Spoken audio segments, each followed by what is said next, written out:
Pertama kalinya sarang burung helang ini dilihat di Malaysia. Hai, saya Acap. Hari ini saya nak cakap berkenaan dengan penemuan terbaru baru-baru ini berkenaan dengan helang perut merah Rufous Bellied Eagle Lophotriorchis chinrayai.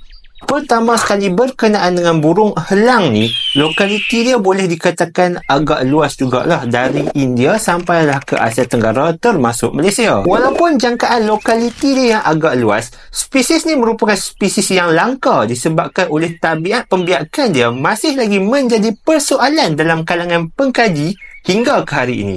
Hinggalah baru-baru ni terdapat penampakan sarang burung ni oleh pengkaji kita. Penampakan ni merupakan penampakan sah pertama kalinya di Malaysia. Penemuan ni dibuat oleh seorang fellow penyelidik di UNIZA, Anwar McAfee di Terengganu. Untuk pengetahuan semua, penampakan sarang ni merupakan satu penemuan yang sangat langka walaupun di pentas dunia. Malah, di habitat dan lokaliti asal dia, rekod berkenaan dengan sarang dan juga pembiakan dia merupakan satu yang sangat sukar untuk didapati. Helang perut merah ni, dia menghuni kawasan bukit dan kawasan hutan tanah tinggi selalunya pada altitude 1,500 meter dari paras laut.